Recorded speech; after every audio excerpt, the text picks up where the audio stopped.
Well, good afternoon. This is Ken Himmler, and welcome to another broadcast of the Wiser Money Show. Today is July 8th, 2022. Moving halfway through the year here. I got a couple things to cover with you today. One is inflation, two unemployment, three interest rates, four stock market, five housing, and finally number six econ map. Actually, we'll go back. I just noticed that it's actually version 9. So sorry for the typo, but we'll catch up with that. Inflation, here we go. June 3rd, straight month of slowing wage growth. But we still have 8.6% trailing inflation. We have the Fed's promise to increase rates again. And we also have the potential for 8 to 10% potential increase on Social Security. Well, the problem is inflation will continue until savings per capita is reduced, which I'll cover in just a minute, or the government stops giving away free money. That's the biggest problem. Because if we look at the average inflation rate from 1960 to 2021, the average inflation rate was 3.8%. Well, a lot of this does have to do with unemployment and the supply chain.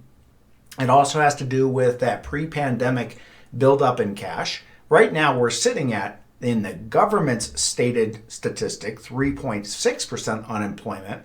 They state that there's 372,000 new jobs that were added, but that did not account for the non-reporters.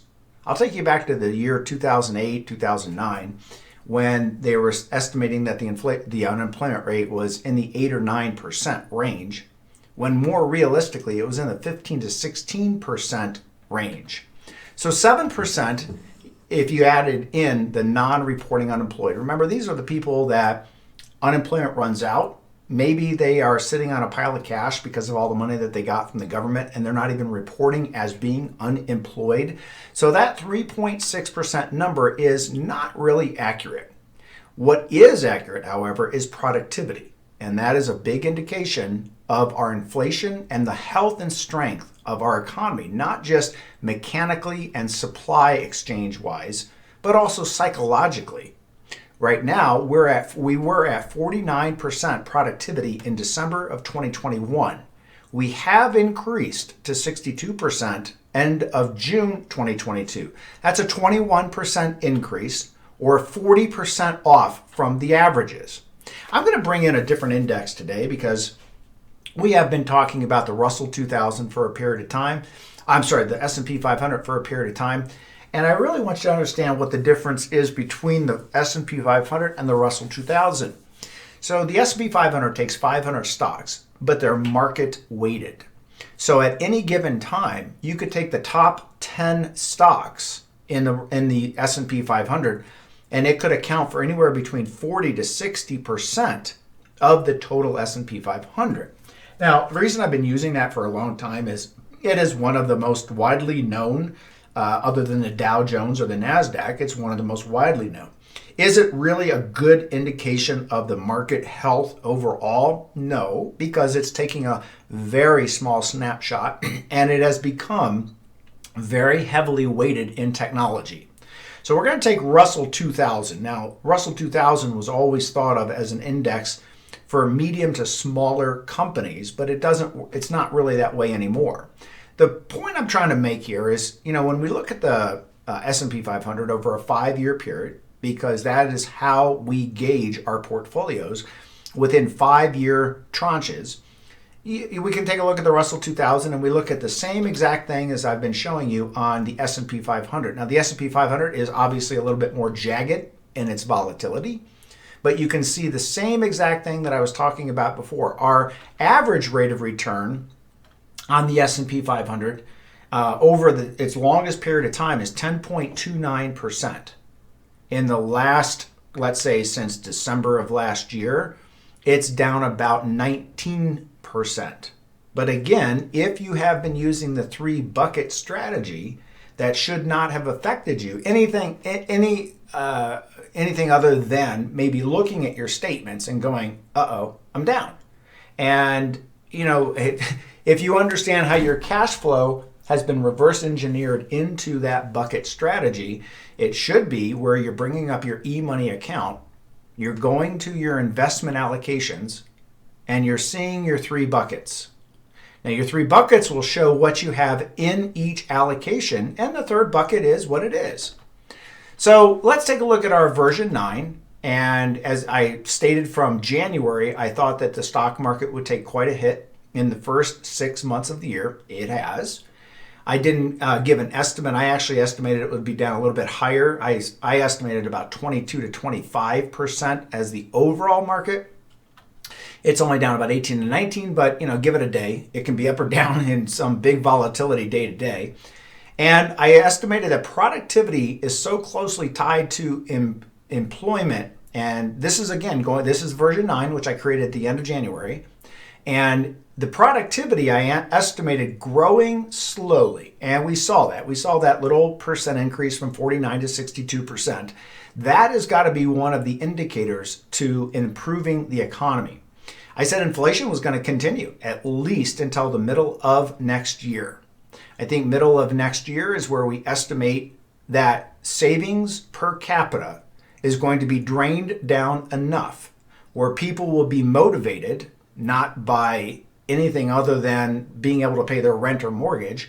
They'll be motivated to actually go back to work and become more productive, and we'll get back to a competitive workplace where employees have to compete based upon their work ethic, their experience, their education.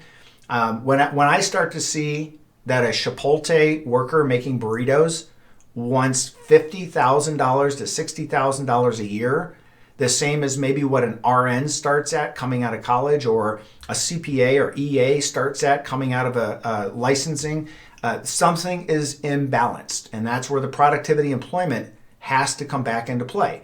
We're not going to see a change in inflation until we see the government stop giving out free money. I mean, this administration has been as bad, if not worse, than the Jimmy Carter administration. You cannot say, well, free gas for everybody and lower, this administration has blamed everybody except themselves for the problem in the economy. When you give away free rent, free mortgage, free internet, free gas vouchers, free rent vouchers, free child care vouchers. There's that old saying, if you want to make a cripple, give them crutches, because they never get strong enough to walk again. And this is all politically bound because, that old saying, I'm not sure where it came, anyway, I'm not going to preach religion here, but there is a saying that, give a man a fish and you'll have to keep giving him that fish. But if you give the man a fish, he will be indebted to you and he will be your slave. If you teach a man to fish, then he will be on his own. And right now, we are not going to see a change in inflation until all this free money stops being given away. Because remember, it's free for some, but not for others. As you saw this morning, the government now wants to increase your income tax to pay for increased Medicaid and Medicare. Now, let me be clear on this. These poor doctors are working their buns off, and they have more liability than they've ever had in the history of this country. Yet the pharmaceuticals are just making tons of money. The hospitals are making tons of money. Matter of fact, they get a lot of grants and aids and R&D credits from the government, and yet they charge more. However, it's very interesting to find that the government will not allow any reimbursement for any kind of pharmaceutical bought outside the U.S. So you have this increased healthcare costs going at a clip of about 18 to 20% per year. So this administration's answer is increase everybody's taxes to pay for more Medicare, to pay for inflated costs. This goes back to the $800 toilet seat that the Pentagon got caught spending, right? So again, we're not going to see much on inflation until that mentality changes. Well, we're starting to see the change in real estate that I originally predicted. I moved that circle. If you remember, I moved that circle of opportunity. You'll see that in a second here. Let me just pull it up. I moved that into the middle to end of next year. And one of the reasons is the stock market obviously moves on a much greater volatility plane than the real estate does.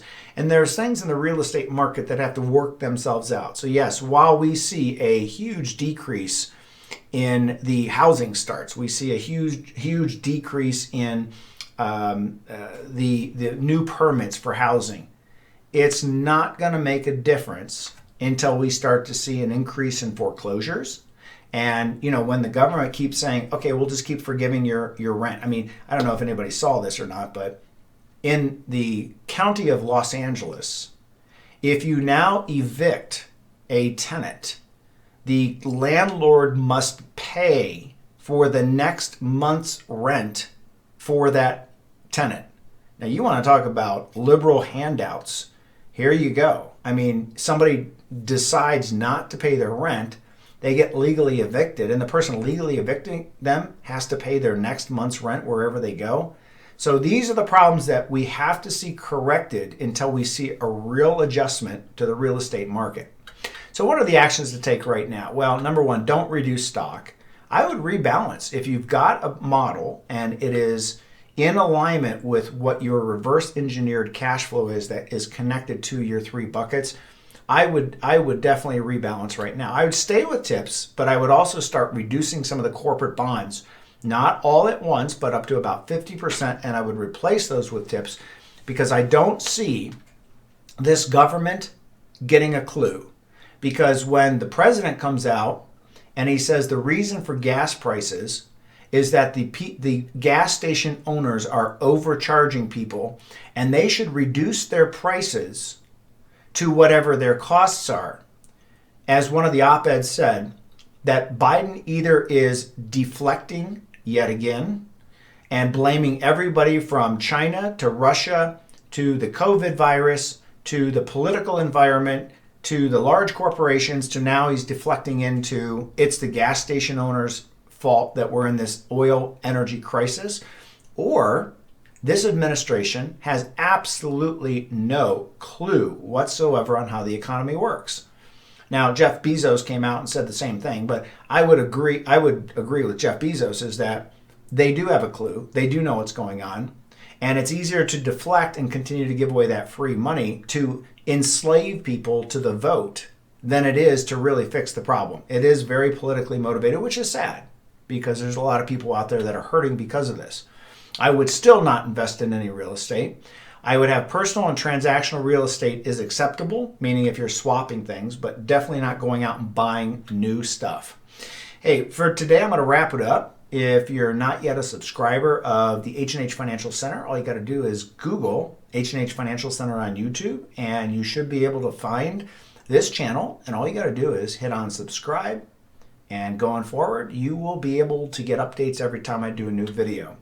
If you have any questions, give us a call, 844-702-1040. And signing off for the weekend, Ken Himmler. Have a great weekend.